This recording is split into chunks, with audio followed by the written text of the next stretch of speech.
What's going on, guys? Welcome to another episode of Direct Edition. The channel is Fred Hall Direct Edition, and today we're going to be going over some of the recent books that I have, and we're also going to pay homage to X-23. So, you ready? All right, let's do it. Okay, first off, what I want to do is I want to look at her Marvel Legends. If you know me, you know that this is my thing. You know I love Marvel Legends. Everybody close to me know out of any of the action figures that I own, one of the most precious to my heart and what I am very passionate about is slowly but methodically collecting these figures. Uh, I don't know why. I guess because when I did collect some of them, I bust them out of the pack and displayed them. Then I lost interest in them and then I gave them away. And if I could just rewind time, because one of them was Black Panther, and right now his sealed in the package is going for well over $200 to $300. So yeah, old school legends sparking nostalgia in me that I really, really like, and I just wanted to show you some of it. I have a huge collection of them. I'm not a big fan of the new ones, but definitely the old school ones. And I'm definitely a big fan of that X-23 because look who she has in the packet with her. El Sabanor, Lord Apocalypse. I am Apocalypse. Look upon the future and tremble. Now, unfortunately, X-23 got a bad review. A lot of people say that she's real flimsy, but I can care less because I don't take mine out of the package anyway. I'm not going to... adult collectors do take theirs out and they say set them free and they play with them or whatever. But to me, mine lose value when I take them out of the package and I start moving them around. I'd rather them stay in the package so I can always have that nostalgia feeling like, wow, look how nice and neat this is. But, the front covers are pretty cool. The the back of the figures are even cooler because they show what wave they're in. That Doom is from Series 2. So he's a pretty old legend. And you see the Wolverine with the motorcycle. That was given to me from a friend. That motorcycle itself. I remember I had the Ghost Rider on the motorcycle. That Ghost Rider is going for about $200 now online. I really wish I can go back in time and slap that shit out of myself. Oh, excuse me for the cursing. There's no cursing on this channel. Well, I guess it is now. But anyway, let's take a look at the back of the figures. Well, okay now. The Doom, he's from back in 2002. The rest of the figures are from 2005. Don't ask me why they have Hulkbuster on this little skateboard thing. This was the silliest set of them all. These were called the Legendary Riders. I can understand the Ghost Rider and Vengeance, Wolverine.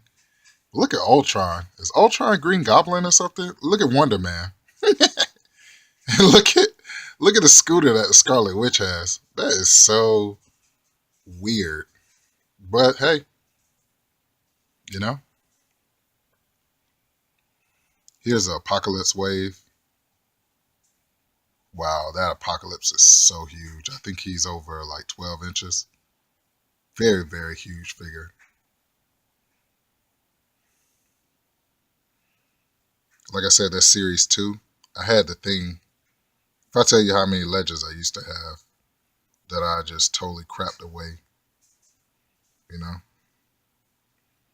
then this is the Galactus Wave. That Nightcrawler. Wow, that Nightcrawler goes for a lot. I'm happy to say I do have Professor X. I have Bullseye. Like I said, I got a wicked toy collection. And each video I'm going to bring you just a piece of my toy collection. Alright. Now you have the old school Marvel Legend. Let's get into some comics. Okay, now being the fact that the movie Logan is coming out, I want to do a quick, show off of some of my X-23s before I show you my actual comic book haul. So this is one of the first times I saw X-23. I know her first appearance is in NYX, something along that line, that series. But this is the first time I saw her. And what caught my eye was the actual costume that she has on, because I remember when Wolverine wore this costume when he was fighting the, what's that called? The Shi'ar guard.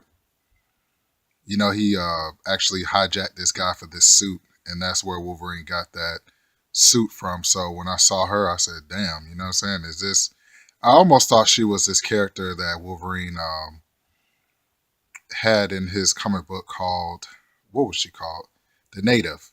I almost thought she was a native. So, but then I went and saw X-Men Evolution, and from my understanding, X-Men Evolution is actually the first time we ever see X-23, and that predates her even making a debut in the comics, from what I understand and from what I've read up on X-23. But I really do like Lauren Kennedy. That's X-23's real name. And like I said, the first time I saw this back in the day, I picked it up straight off the shelf. So obviously from that point, I became a huge fan because Wolverine being my favorite hero.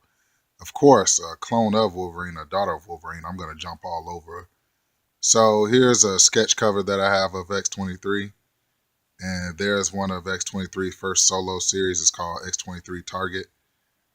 Both of them are iconic covers, especially the X-23 Target. I know I've seen that one around, and it's like it's going for a pretty good amount. I'm not sure. I haven't really went to eBay on these two books. I could really care less because I don't think I could ever sell them. I would have to actually find doubles, and I've never ever seen these books in a dollar bin. Period. Because X-23 is almost like X-Men's Gambit. She has this following that's unlike any other. I'm a big X-23 fan, but you gotta understand, for females, she really has a strong following with females. So here's two of them. Here's another X-23 cover I wanted to show you. It's her and Psylocke. Pretty cool cover. Now, a lot of people say her first appearance is actually at NYX and all that other kind of stuff, but you can take it all the way back to this book, which was so funny to me when I actually read up on this. If you actually look in this book, it's a vial in the laboratory, and the vial is marked X-23. So to some people, this is her true first appearance, but she was in a test tube. So if you ever find this Wolverine book still in the dollar bins, go ahead and pick it up. And that's one of my favorite Wolverine villains. That's Cyber. And Wolverine is drawn by one of my favorite artists. I think it's Ian Churchill. I know the last name is Churchill.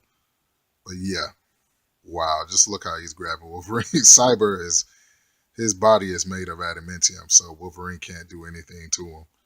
And this is when Wolverine had bone claws. The part in the movie Wolverine Origins where you see Sabretooth stomp on his hand and break his claws, that was Cyber. In the comic books, that was Cyber.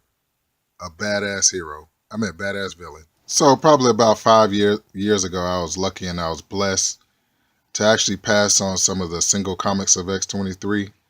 And I started collecting hardcovers, and I actually got this hardcover.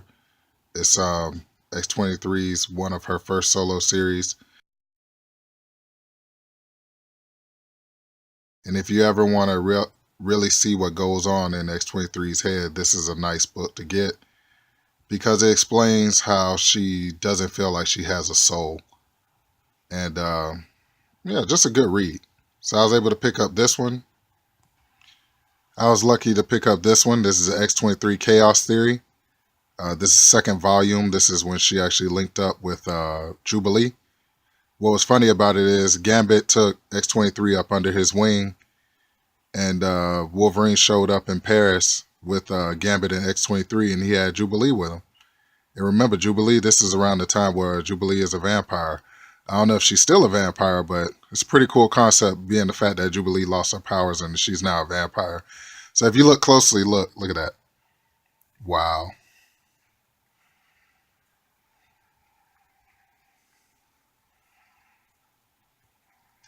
And so right after Chaos Theory, you have Don't Look Back. Now this hardcover actually has X-23 when she was a babysitter for Franklin Richards. So you could just imagine all the type of adventures they got into that night.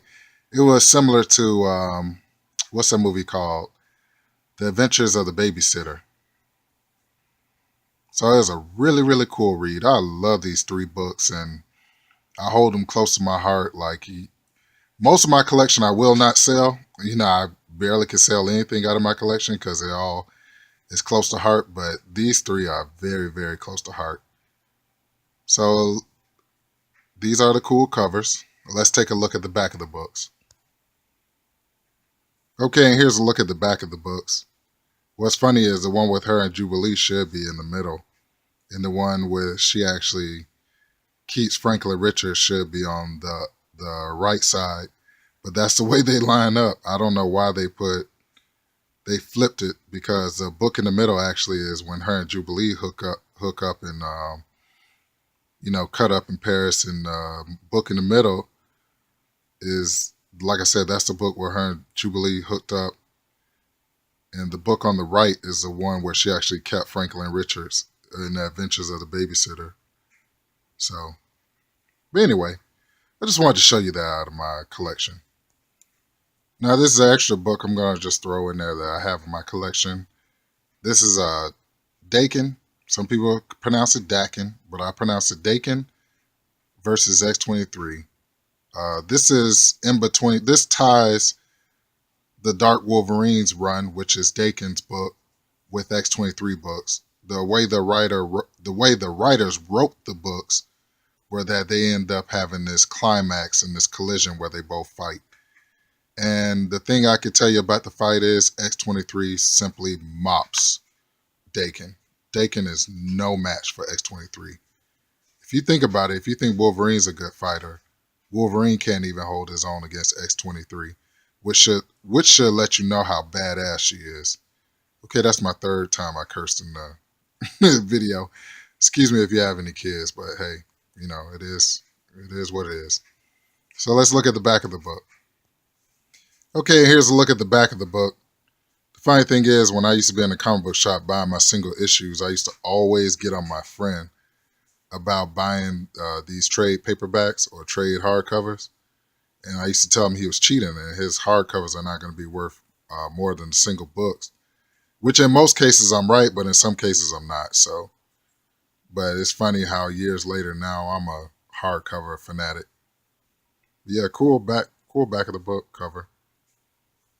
Okay, so I'm with my wife in Walmart, and I'm trying to get away from her as she's shopping and looking for all these groceries, and I'm like, man, I got to get away and do something. So I went to the toy aisle, and then I went up to the front registers, and I was shocked because now they have comic books that come in a 3-pack, which I'm sure most of you knew, but I didn't know. I only saw the Marvel ones in a 3-pack. I didn't know the DC came in a 3-pack. So I said, hey, I'm saying that $5 is, worth picking it up. So I went ahead and picked up some of the DC 3-packs. One of the first books that I actually picked up in the 3-pack was Red Hood and the Outlaws. #1, this is Future's End. I know the Future's End storylines, they come with the hologram covers. They're not worth, too much. And, like I say all the time in my videos, that's not the reason why we collect. We don't collect for the monetary value, but it's pretty cool that I actually got a Red Hood and the Outlaws #1 out of that 3-pack. Another book that I was able to pick up out of the 3-pack is the Harley Quinn #23. Yeah, I'm a huge Harley Quinn fan. I just might as well admit it. And this is before Marco Robbie. I was actually a Harley Quinn fan way back in the days when we had Batman the Animated Series when she first actually appeared. So, yeah, pretty cool for, $5. What, let's say 10. So let's say $1 each, 6. So I paid probably like $1.25 for each book that was in that pack of 5. One of the next books that was in the 3-pack, I actually picked up 2 of the 3-packs, so don't let me confuse you. It's Superman Wonder Woman. This is Doom Chapter 2, Superman Wonder Woman #10. Very cool, very cool. And here's another one. This is Batman #3. Pretty cool cover. I think that I'm almost sure that's a Joker. Yeah, it's Endgame. Yep.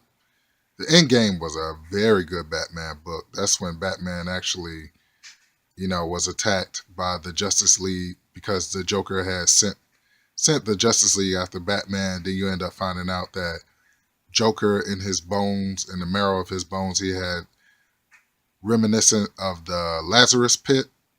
So the Joker is eternal. Wow. Just very, very good storyline. Batman Endgame. I still haven't picked it up, but I know my friend has picked it up and he let me actually read it. Very, very cool. And okay, now, for those that know me know that I like finishing off my runs. I have a healthy Uncanny X-Men, runs. I do have some breaks in the runs, but I pride myself in, filling up the holes in the ship.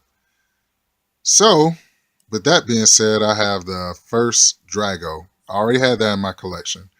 Now, Drago is a story about Nightcrawler's past. Let me run through the books and we'll talk more about it. So, I was able to pick up a couple of holes in this run. So, let's go ahead and look at this run. So, Drago begins with Uncanny X-Men 428, 429, 430, 431, 432, and that's Cannonball's sister Husk on the front cover. 433, 433. I wasn't sure if you heard my voice. And 434. Now you might say to me, hey Fred Hall Direct Edition, what's the importance of these Drago books? Well, Drago is the story of Azazel. You remember X-Men First Class, the red guy that looked just like Nightcrawler? Yeah, that's his dad. That's who Mystique actually consummated, I guess Nightcrawler with, and that's, where Nightcrawler comes from. So this run actually confirmed who's Nightcrawler's dad, who his mom is, which is Mystique. His dad is Azazel. And it actually goes and shows you Nightcrawler's past, which the X-Men really never touched on. So to get this in the trade paperback is like $60. Like, it's ridiculous. Anything Nightcrawler in action figure, his Marvel Legends, well over almost $100. His Marvel Select, getting up there to $100.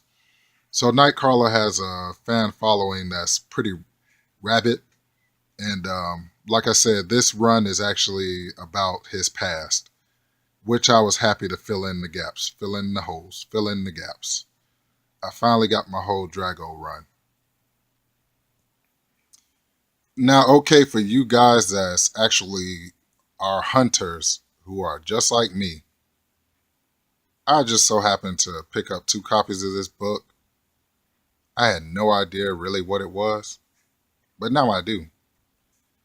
People say it's the first cameo appearance of Gambit. No, it's actually the first appearance of Gambit. Okay. Now the cover where he makes his full cover debut is actually worth way more than this book. But to me, as a collector, this book is way more than his first cover, because this is actually the first appearance of Gambit. So if you ever see it, pick it up. It's probably still in the dollar bins. Shop owners are just now getting a clue of what this book is. But I was lucky to not only able to pick up 1, but I picked up 2.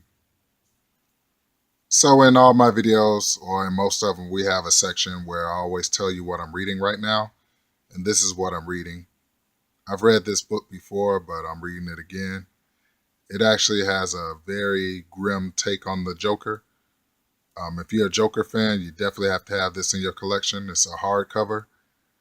This book, when I read it, it automatically reminded me of the movie King of New York, where Frank White gets out of jail, takes over the city of New York, and then dies at the end. And that's basically how this tale did with the Joker. He got out of jail, linked up with Killer Croc, and by the end of the book, he had a big battle with Batman where Batman locked him up again. So very, very, I'm almost sure whoever wrote this or the guy that wrote it saw the King of New York, because it's basically the same concept, but with the Joker. Harley Quinn makes an appearance in this book. Everything in this book is pretty much realistic. It's almost like Christopher Nolan's Batman. If the Joker was in our world, how would he react? And this book actually captures it beautifully. And here's a look at the back of the book. I'm not sure if this book came out before The Dark Knight. But yeah, he has the slits on the side of his mouth, just like Heath Ledger. No, I think the movie came out before this book. Okay, so now we get to the main events. The first main event is Harley Quinn and Deadshot, #1. The second is Batman Rebirth, #1. Now, these come out of the 3-packs that I'll tell you for $5. And one way you can always tell if it's the Walmart exclusive is you see that #1 over there in the right-hand corner. It doesn't have the price tag up under it. Usually DC will put #1, $2.99 or whatever. And these don't have that. But look at that iconic Harley Quinn cover. That's total ripoff of the movie Shining. Here's Johnny. And the second book is, Batman. I think that's like Gotham Girl or whatever. But that's by our favorite artist. Let's say his name together. David Finch. But yeah. So this is our first part of our main event. I'm in love with the Harley Quinn cover. That's going straight on the wall. And lastly, for our main event is Spider-Man Civil War. This is the complete story of all the Spider-Man books when he was in the Civil War. Now, this book is, man, what can I say about it? Okay, I bought it for $12, right? But this book is well over 1,000 pages. Well over. Not 1,000. Let me quit lying. Let me look it up. Okay, I just wanted to show you this. This is stupid. I bought it for 12 bucks. Look how much it's going online. $1,101. There's no way that could be true. Just no way. Really, Amazon? But anyway. Okay, so correction. This book has 544 pages. That's a long way from 1,000. But it's a pretty thick book. If you allow my sexy hands to interrupt your video, look at the side of this book. Now, this is not necessarily going as an omnibus, but to me, this would be an omnibus. For only two to be on Amazon and one going for 1,000, that's ridiculous. But I did see this book go for about $300. One time it was up to like $899, $899, which I think is ridiculous. But hey, bought it for $12. So tell me, with all my looking for these old books that I want, I never thought I'd beat it out with a modern book. This book is no older than 2008 or something. It's a pretty thick book. Like I said, you don't have to look anywhere else if you want to see. Let me lean it up against here and get the glare off of it for you. If you want to know, let's get the glare off of that before we go any further. Excuse me for the shakiness, but I just want y'all to actually go through this with me live. But if you ever want, to know anything about what happened with Spider-Man, his whole run during the Civil War, this is the book to get. They actually have 3 different versions. They have one called Civil War, The Underside, and I bought that for me and my friend Wendell. That one has a pretty hefty price tag now. I bought that one for about $6. They have another one called Civil War. I think it's like Fantastic Four. And then the only one that I didn't pick up, the Civil War books that's big like this, is the actual X-Men one. Hold on, give me 1 second. I'm in the dungeon. Give me 1 second. Okay, so since I'm in the dungeon, I said, let me just run and get them the complete run that I picked up. I actually got the Spider-Man one not too long ago for $6. I picked up the Avengers one for $12. The Fantastic Four one I got for about $12. And the Underside with David Finch's Moon Knight I got for about, it was 12. But to see that Spider-Man, man, go for $1,000 on Amazon, it excites me, but it also makes me mad because I hate when people take prices and they just go overboard with them. I don't know about you, but to pay $1,000 for a thick book like that is a little too much. But hey, to each in his own. You know, we all collect different ways. I don't hate on anybody. You know, if you want to pay $1,000 for that book, then that's fine. Let's look at the side of all these big books. Okay, and here's a look at the side of the books. Pretty cool.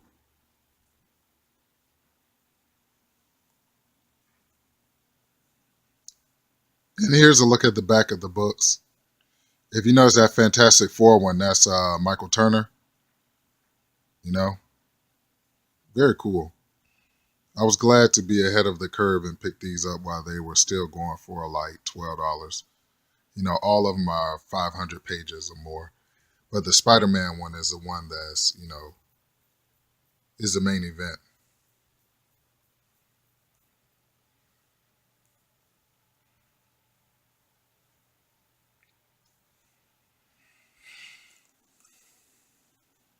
Well, all right.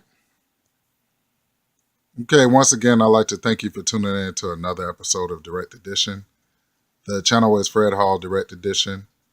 And to you guys out there, keep collecting, be safe, and I will catch you guys later. Peace!